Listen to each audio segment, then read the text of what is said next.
Welcome to Quick and Early Miracles.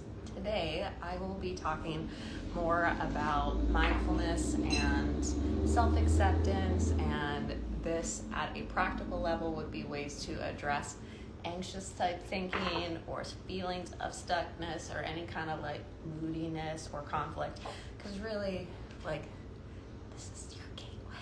Like whatever you're doing up here determines what you're doing here with your hands and also with your mouth and also with your feels. So let's start there, shall we? One way to think about yourself is as if you were a computer.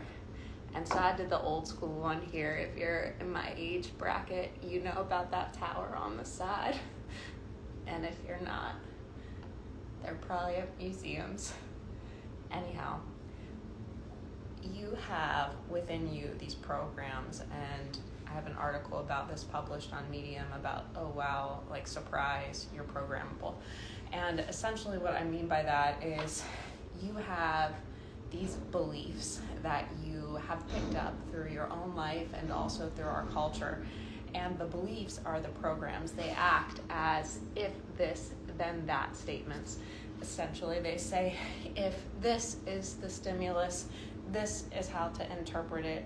And then that pulls up like choices for you as far as respond, unless you're just reacting.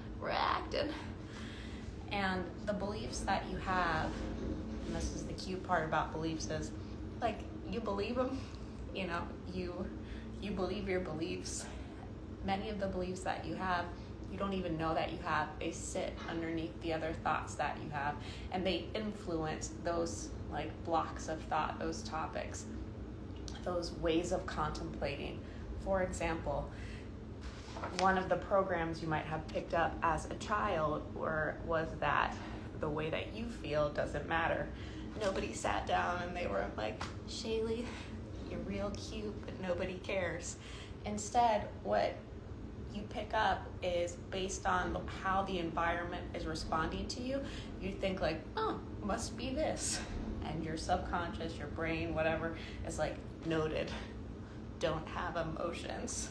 And then you take that program, you take that belief, subconscious, and you live it out. And so you respond to life as if that was true. And so let's say that you're in a relationship or you're at work and you're feeling like they're mistreating you or something isn't right. Your program is like, nobody cares. And so it doesn't even really occur to you to say like, hey, I gotta talk to you about how I'm feeling, because you believe, based on the program that you have, that nobody cares. And so you don't offer that information, and therefore they don't have it, and therefore they're not able to work with it. So that's one idea, that's one identity type belief. But you can have beliefs about what it means to be successful, and in that respect, what you might see outside of yourself is, let's say, lacking at all times, because the belief that you have, the program that you have stored is like, my house should look like the one in Home Alone, or I should be traveling to Bora Bora every year, and so you look at the life around you and you think like, oh, I'm a failure, this isn't the way that it's supposed to be. But likely you might hear that. But instead what you might hear is like, let's go talk shit on what they're doing, or let me eat this thing though I'm not hungry, or let me check out and watch TV. And so that subconscious belief, this is what success looks like, influences things that you can see and how you respond to them. This is where, good morning, this is where you can make really big change. And you do that by developing mindfulness. So here, I got a guy, and next to him are several stages. And stages like where plays are performed. In any given moment, there is, or there likely are, several scripts that you're running about what's happening. And the script, there could be a script about yourself. Here's evidence that you'll never be able to do this. And again, you might not hear it like that. What you might hear instead is, you know better, you shouldn't have done that, don't tell them this. Or you might have a script running about, oh, that's people like that always do this, and they're always taking advantage of me. You might have a script about like overall life where it says like, it's really about the weekend and how do I get there. All of those scripts are running in a way that, again, you likely don't see them, but they are influencing what you see, how you see it, and what you perceive as available ways to respond. And it usually happens so quickly, like you're not, your brain's not like, hey, we just entered a new room, pause, let me pull up our favorite script for this type of dynamic, like boy meets girl. And it's just like, it happens so fast that you think the thoughts that you're having are an objective reality. They said this means that. Like, what you think in your head mostly moves unquestioned.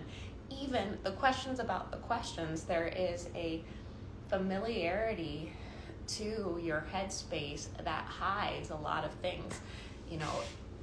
I forget if it's like a real quote or it's just a phrase or something. Maybe it's written on a bookmark somewhere, but it's like the best place to hide something is like out in front, like in the obvious.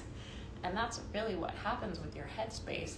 Your most familiar and likely limiting scripts, you can't see because they're always there. They've always been there. So for mindfulness to start to evidence and shift some of these beliefs, what you need to do is take breaths. So that's bringing your awareness. Imagine that your awareness is a spotlight, and you have a spotlight on your thoughts. You're kind of like watching them go or listening to them go. Take your spotlight away from them, bring it into your body, take a deep breath, and that gives you a little space from the scripts, from the thoughts, to be like, hey, what are we saying up there? And for example, when you're working with these beliefs, you don't need to like really sit down and rewrite new ones. You can, but from what I found, quite simply, all you need to do is get rid of the ones that aren't real. And so that's the work I do with clients, where I'm not changing anything, I'm not coaching anything. All I'm saying is like, hey, this thing you think, it's not real. And as soon as you see it's not real, it's like, oh, well then I guess I won't give it my power. And that's the way it works with these beliefs. You don't need to like make up a new one. You just need to get rid of the one that isn't quite what isn't serving you. So you do that by taking a breath and listening or paying attention to or becoming curious about, what are you thinking? Like, what am I saying about this? You might create these backstories for people's behaviors that, again, are so convincing because they happen instantaneously and you don't really have anybody else saying like, well, maybe it could be this. So let's say someone doesn't return your phone call or somebody doesn't do something. Your brain will run off into what all this means and where it'll go and blah, blah, blah, blah, without it being real. So you could watch that theater, watch that drama play out where you're looking into like, she didn't call, she doesn't care, we'll never be together. Oh, you can watch that play, or you can close those curtains and realize you don't fucking know. That's all like how to become present, how to train yourself to become present. At least the way that I did it is to realize that all the thoughts that I have are make-believe. Even my best, fanciest ones, even the ones I'm telling you right now, you can't ever really call the thing the thing. All you can do is say what it's not. And so what I found was, most of the ways I was thinking about things, as convincing and clever as they were, it wasn't it. And so the more that you kind of call yourself out on that, the easier it is to be present. You're present by default because it's like watching a show that's like nonsense. You can, and you can try to make sense of the nonsense. You can get t-shirts for the nonsense. Thank you. Thanks for that. But it's nothing. And by watching that nonsense, by investing in that drama on the stage, you take your attention and your hands and your creative power away from the world around you. And so rather than craft something meaningful and like that you enjoy, you're distracted on this bullshit. And that to me has been like, again, like the main key to silencing my mind, because as you can imagine, she loves to recognize patterns. And for a while, she thought like, Shaylee, the personality, was like, look how special and smart I am. I can see these and say these things. But again, like, they weren't the thing. And I got so lost in the maze of my own explanations that I wasn't even really available in my body to live. So when you call yourself out on the drama that you're creating in your head, that again, it just plays automatically. It's like, drop the curtains, let's go. You're not thinking like, how can I complicate this for myself? It happens on its own. You just notice that that's what's happening. You take a deep breath, you close the curtain, you come into your body, you get a little space from it, and you could let that be the end of it. That could be all the work you have to do. That's it, like all the work, that's it. I have a sign here that says, love you now. That could be, there's a lot, at least for me and some of my other magical friends, of energy right now. Like there's a lot shifting, and it calls things into your awareness about, you.